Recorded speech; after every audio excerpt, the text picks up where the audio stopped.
As I continue my countdown to Halloween Ends, it is now time to review 1995's Halloween, The Curse of Michael Myers. This is a disappointing installment in the series. It just has a lot of confusion and seems poorly put together. But there are a couple of interesting points to note. One, this is the first Halloween in the series not to be numbered. This is the sixth installment in the series, but the title they chose to go with was not Halloween 6, The Curse of Michael Myers. It's just Halloween, The Curse of Michael Myers. The film is also dedicated to Donald Pleasance, who died towards the end of the production. Donald Pleasance is one of the most important actors in the series. Dr. Loomis's character can't be undervalued, and it is a shame that it wasn't a better movie in the series that was able to be his final appearance. His character does pop up again later in future movies, in the remakes, and briefly in flashbacks in Halloween Kills. It would have been very nice if Dr. Loomis could have appeared in Halloween H2O, which came out just a few years after this one. This review is going to be of the theatrical version of Halloween, The Curse of Michael Myers. There is another producer's cut out there that is quite different. I've never actually seen that version, so maybe someday I will review that version to see if it gives it any improvements. I have read some of the alternate scenes in that, and I would have to see them to see how they end up coming together. As always, I would like to state that if you haven't seen this movie, this video will be containing spoilers. So let's get started at looking at Halloween, The Curse of Michael Myers. The movie starts out with Jamie Lloyd in a mysterious location. She's being taken down a hallway on a gurney. She's pregnant. She's surrounded by multiple people. She's taken into an operating room and she gives birth to a baby. The baby is immediately given to the man in black, who takes the baby and begins performing a ritual on him on an altar and marks him with the mark of thorn. As this is happening, we get some narration from Tommy Doyle, who is giving us the background of Michael's history. One thing here that I don't like is that in this he says that Michael killed his family one by one until there was only one left, being Jamie Lloyd. The only problem there is that Michael, as far as we've seen in these films, only killed his sister Judith Myers. He attempted to kill his second sister Laurie Strode, but did not, and she was killed in an undisclosed accident later, not by Michael. Another note from the narration is that it says that both Michael and Jamie Lloyd disappeared after the events of Halloween 1989. So that shows that the Man in Black not only freed Michael, but he also took Jamie at the end of the fifth movie. And next we see the nurse has stolen Jamie's baby back and helps her escape from the structure that they're in. Jamie goes up into out. As the nurse goes back into the structure, she's killed by Michael, who's instantly in pursuit. Jamie had seen that he was in pursuit, showing that she still has that psychic connection to him for some reason, although it's never explained why. Jamie escapes up out into the construction site and is trying to make her exit. She gets into a construction worker's truck. She tries to warn him, but Michael comes up and kills him by twisting his head around, and Jamie takes off in the truck and starts driving away. We then go to the Myers house, where the various members of the Strode family now live, and we see Danny Strode upstairs in his room. The man in black's in his room telling him to kill for him, but it's just a vision and he disappears. His mother comes in to calm him down, Kara Strode. She goes back to her room and she's listening to a radio show that is talking about Michael Myers. There are other various people listening to this as well. She's being watched by Tommy Doyle across the street. Now, Tommy Doyle is the young boy that Laurie Strode was babysitting in Halloween 1 in 1978. He survived that incident, but it has had some permanent effects on him. He's now kind of a strange guy. And he is also listening to this radio show about Michael Myers and also recording it. He even calls into the radio show to tell them that Michael Myers is going to return. They also mention Dr. Loomis on the radio show, and we see Dr. Loomis in a cabin typing on a typewriter. They say, "Is he dead?" And Dr. Loomis says, "No, I'm not dead, just very much retired." And Dr. Loomis gets a visitor at his cabin, which is Dr. Wynn, who is the doctor we have last seen at the early part of Halloween 1978, talking to Dr. Loomis about Michael's escape. Dr. Wynn has come to ask Dr. Loomis to return to Smith's Grove, but Dr. Loomis says he's no longer interested in practicing medicine. We then do see Jamie arrive at a bus station near Haddonfield. She goes in, she hears the radio broadcast. She calls into the station on a payphone and tries to get Dr. Loomis's attention, and asks for help over the radio. Dr. Loomis does hear this, as does Tommy Doyle. Jamie then goes down to the bathroom and tries to comfort her baby.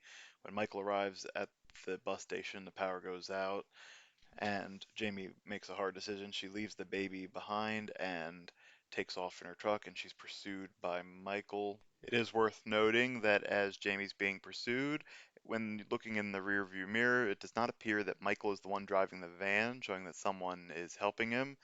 And it also is worth noting that the van she's being pursued in is a Smith's Grove van, the asylum that Dr. Wynn works at, the asylum that Michael was in before he escaped in the 1978 movie, showing an early connection. She crashes into a farm field and then gets out of her truck and goes into the barn and is followed by Michael.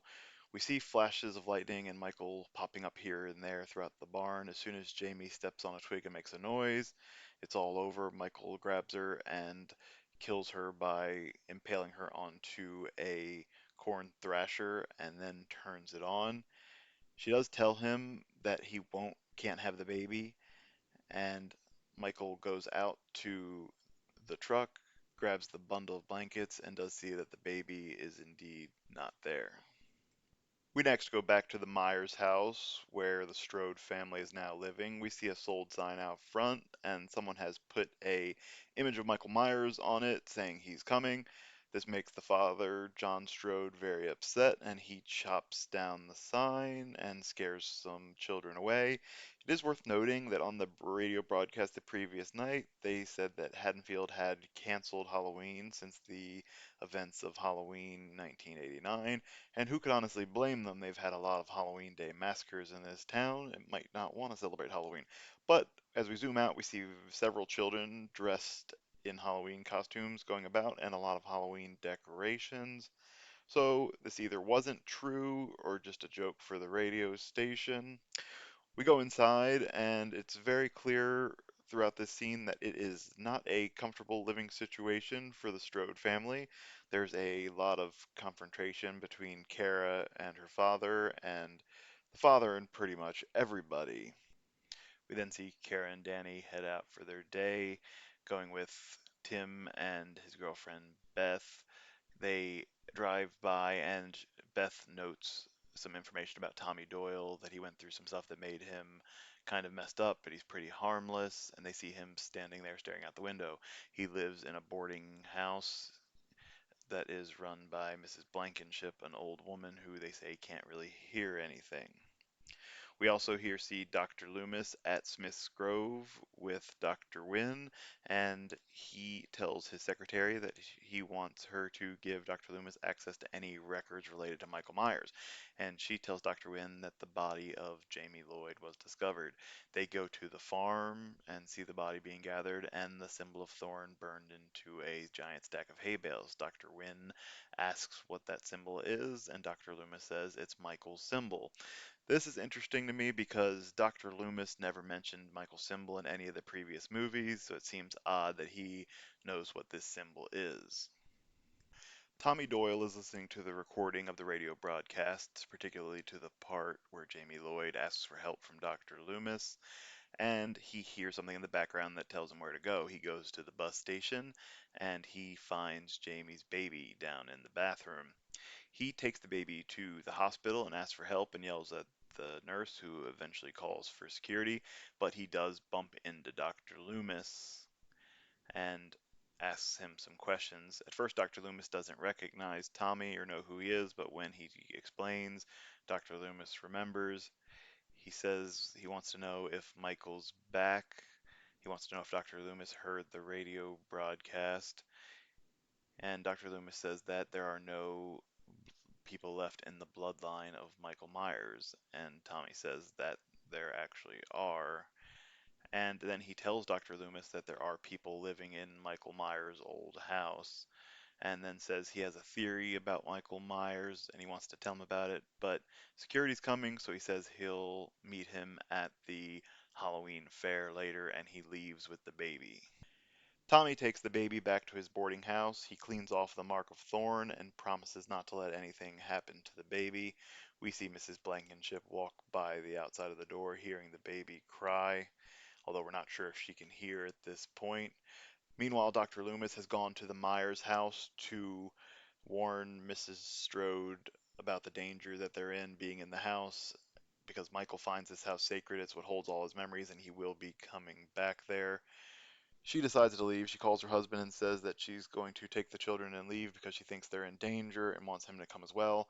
Michael's already in the house. We see him in the background as this is happening. She packs a bag and is going to leave. She gets another call. It's a mysterious voice saying they want the child, and she hangs up, turns around, sees Michael, tries to run out the back door, gets caught up in some laundry outside, trips, and is killed by Michael with an axe. Danny Strode's on his way home and he sees the man in black across the street. He is carrying a pumpkin. He's startled by Tommy Doyle stepping in front of him and he drops his pumpkin. This is a callback to Tommy Doyle breaking his own pumpkin on Halloween Day 1978 when he was leaving school. They go back to the Myers house. Kara Myers arrives back at the house. The front door is blocked. She goes around to the back, comes in, and finds Tommy Doyle and the baby upstairs with Danny and asks what he's doing there. Tommy tells her, does she know whose room this is? And that's enough. They follow Tommy across the street to the boarding house, and he says he wants them to watch their house. When she asks what she's watching for, he points to a wall behind her, which is covered with newspaper clippings and other printouts related to Michael Myers. Danny, looking out the window, actually sees Michael standing in front of the Myers house, but when he tries to call his mother over, she doesn't come, and he closes his eyes, opens them, and Michael's gone, so he probably convinces himself that he's just seeing things. Tommy Doyle then gives us an explanation of the symbol of thorn, explaining that it was a druid ruin that had magical powers. So we're giving the whole Michael scenario kind of a magical, mystical background here. And he claims that once in a generation, a child was marked with the symbol of thorn, and they would perform a sacrifice of their next of kin on Samhain, which is Halloween. Now, this is a callback to Halloween 2 when Samhain was written on the chalkboard of the school in blood.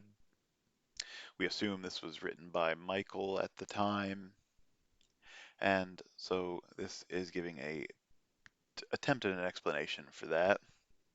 He also says that the Druids were good mathematicians and shows that the symbol of thorn is a constellation that appears in the stars, and it appears every so often on Halloween.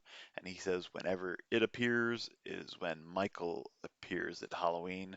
So again, we're trying to give another explanation as to what triggers Michael to make his returns on Halloween night.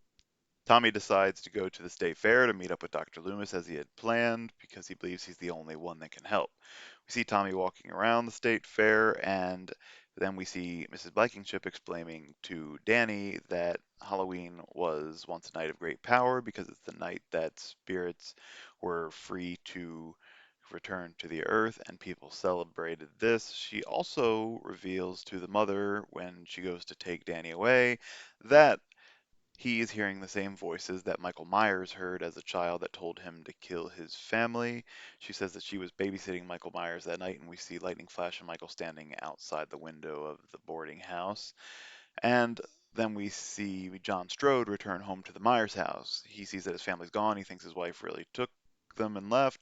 So he hears a noise after the power goes out and heads downstairs to the basement. There's water on the floor. Michael kills him by pinning him up against the fuse box, which electrocutes him to the point that his head eventually explodes. We also see Dr. Loomis and Dr. Wynn at the hospital, where a doctor reveals the autopsy revealed that Jamie Lloyd had given birth 24 hours ago before she had been killed. Dr. Loomis says he believes he knows where the baby is and heads towards the state fair. At the state fair, we see what we think is the man in black lurking on the outskirts, and then the arrival, dressed similar to the man in black, of Barry, a radio DJ. He is the person who was on the radio at the beginning of the movie, and he is here as he's been advertising to conduct a broadcast live from Haddonfield because it's the home of Michael Myers. He's interviewing Beth and Tim Strode, and in the process, it's revealed that Tim lives in the Myers house. So he wants to reconvene from there to do a broadcast live from Michael Myers' house. As he's trying to find his van to head there, he gets into a van, and Michael Myers is in the back and kills him by stabbing. We then see Tim and Beth back at the Strode house waiting for Barry to arrive. He never does, so they have some fun of their own, and then Michael kills them both next. He kills Tim in the bathroom by cutting his throat.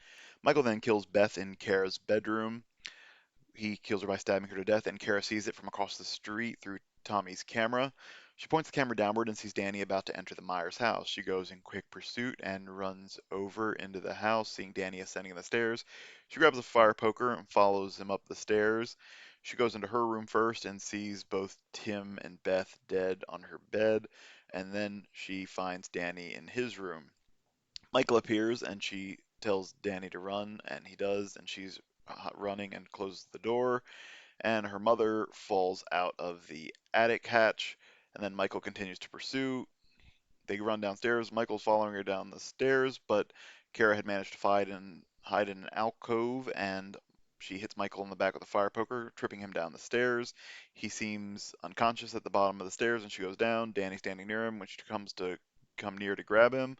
Michael wakes up and grabs her ankle, but she manages to break free, and they get out of the house, and they run back across the street to the boarding house, where they find Tommy and Dr. Loomis. They want to know what's going on, who else knew about the baby. Danny hears another voice and goes into the next room, and they find him sitting on the lap of Dr. Wynn, who is revealed to be the man in black. Now, this has a lot of implications here because Dr. Wynn is now revealed to be the man in black. He's the person who's been helping Michael Myers behind the scene, but he was also the director of Smith's Grove Sanitarium. So this goes all the way back to the 1978 movie, and it would be revealed that Michael Myers did not escape of his own volition on Halloween night 1978. He did have help, and Dr. Wynn was involved in Michael's escape from Smith's Grove. The room is then filled with cult members, and Kara runs upstairs to see the baby. Mrs. Blankenship is picking up the baby, and she pulls a knife on Kara, revealing herself to also be a member of the Cult of Thorn. A cult member bursts into the room, and Kara throws herself from the window and is unconscious on the lawn. We then see Dr. Loomis and Tommy Doyle on the lawn where Kara had been.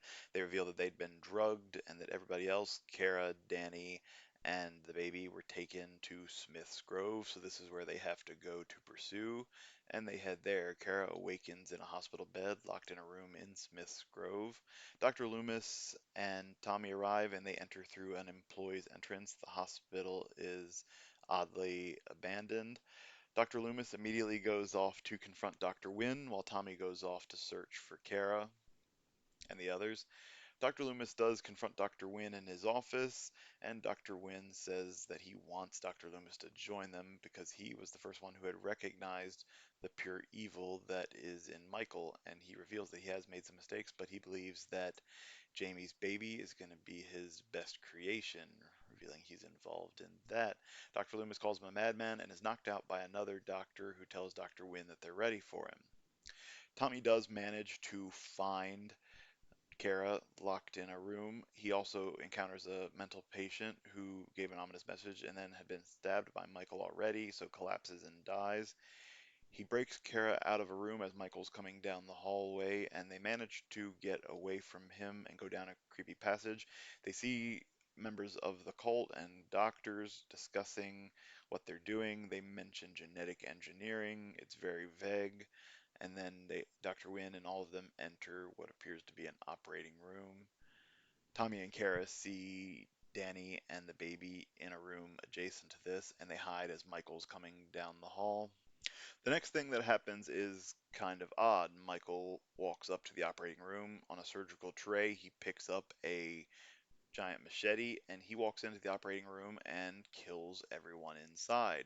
We're not sure why, but he has now decided to kill the cult members and the doctors. He takes them all out. We assume he takes out Dr. Wynn, although we don't see it on camera for sure. And one member escapes and follows Tommy, Kara, the baby, and Danny down the passageway, but they close a door at the end of it, leaving him stuck.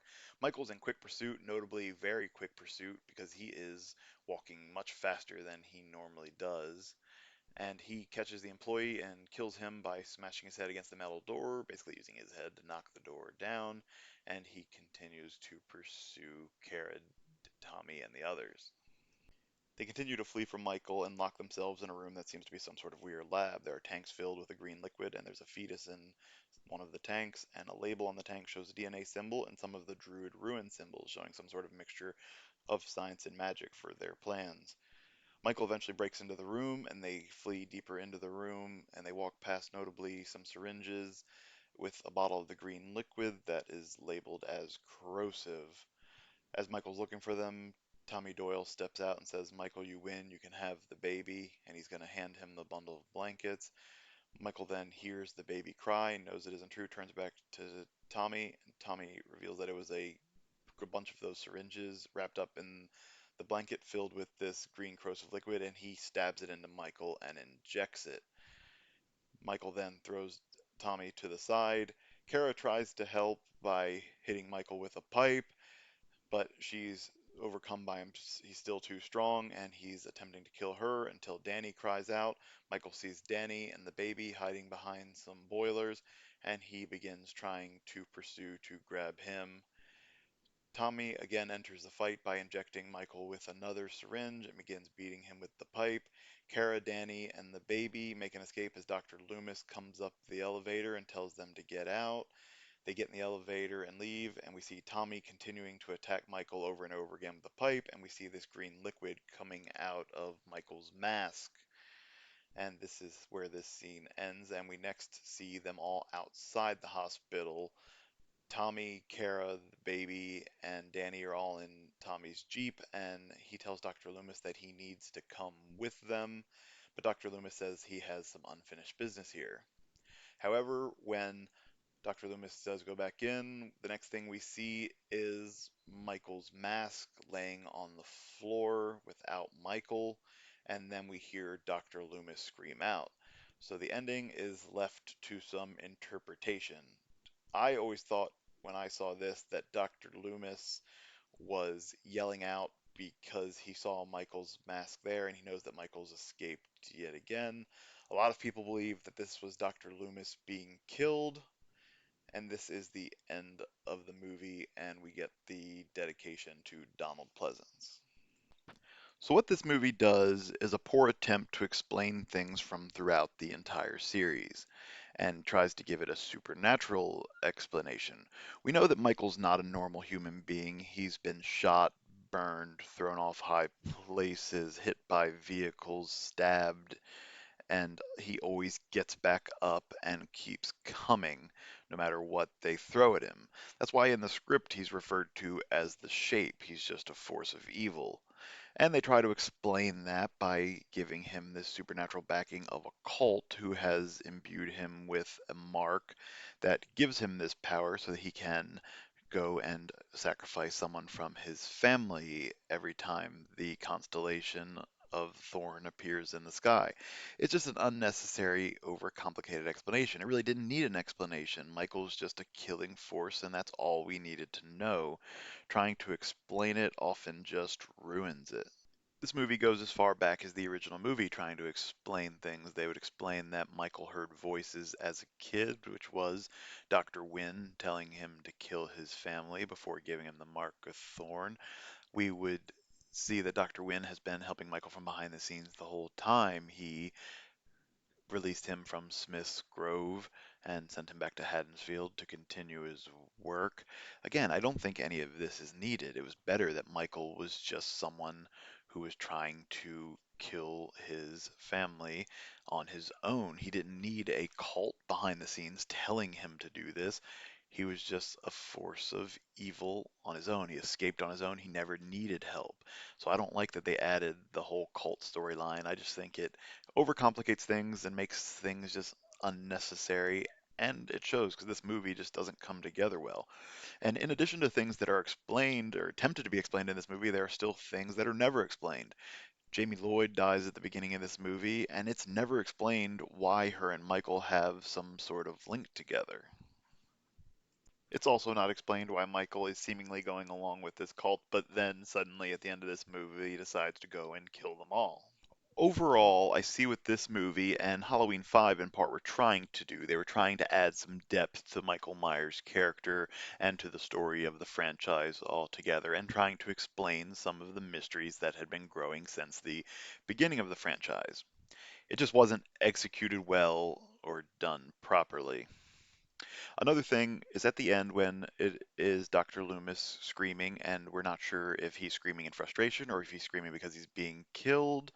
As I said, I think he was mad that Michael has escaped again. The only reason I don't think this was Dr. Loomis being killed is that Dr. Loomis is an extremely important character. He's been chasing Michael since he escaped in 1978 and trying to keep him locked up or trying to catch him and lock him up again. I don't think Dr. Loomis being killed by Michael in their final confrontation would just be handled with an off-screen scream, although if this was their intention, it may have been their only option as Donald Pleasance had passed away at this point. As I said, this movie does just seem to overcomplicate things, and I really don't think there was much of a way to recover on this storyline going forward into another movie. So that's why I'm glad as we move into the seventh movie, we do get our first timeline shift. Quick note on Michael's mask is that his mask in this movie is another improvement. The mask hit an all-point low in part 4 and has been slowly improving. This mask is the closest yet to the original mask in the original movie. Michael's kill count is a little harder to follow in this movie. In the movie, we can confirm that he kills at least 9 people in person that we see directly. Starting at the beginning of the movie, he kills Nurse Mary by impaling her head on a wall spike. He next kills a construction worker by snapping his head backwards. He then kills Jamie Lloyd, impaling her on a corn thresher and then turning it on. Next kills Deborah Strode by hacking her with an axe. He kills John Strode by putting him on a fuse box and electrocuting him. He kills Barry Sims, the radio DJ, by stabbing him in the car. He kills Tim Strode by cutting his throat with a knife, and he kills Beth by stabbing her several times in the back. And then at Smith's Grove, we see Michael assumably killed a lunatic. She had a stab wound to the stomach, although we don't see him inflict the damage. It's assumed that it was done by him. Now, this is where things get a bit more confusing because there's a scene where Michael basically goes Kerouac. He picks up a machete and goes into a room filled with cult members, doctors, and others. We don't know exactly how many are in there, but he goes crazy and kills a ton of people. We know that one of them was Dr. Bonham, hacked up with a surgical machete. There was a nurse hacked up, and several other people in the room. We don't know exactly how many. He does chase one of the doctors down and slams his head up against the metal bars, killing him. This is the last on-screen kill we see by Michael. So, a total number, I would say Michael definitely killed roughly around 20, possibly more people in this movie. It's just hard to give a totally accurate kill count. This movie was very poorly received by critics on Rotten Tomatoes. It's given only a 9% score, giving it a very rotten score. The audience score is only 37%, again, very, very low. Over on IMDb, it gets a 4.7 out of 10. And as I've said, I just don't think this was a good installment. It just tries to do too much and doesn't do it well. I would score this movie at a 4 out of 10. So this movie is another low point for the Michael Myers franchise, but there are brighter days ahead. We are going to be moving on to a new movie and a new storyline, and it is Halloween H2O, which came out in 1998. Please keep an eye out for that video coming soon. Please comment your thoughts on Halloween 6, The Curse of Michael Myers, and please be sure to like and subscribe.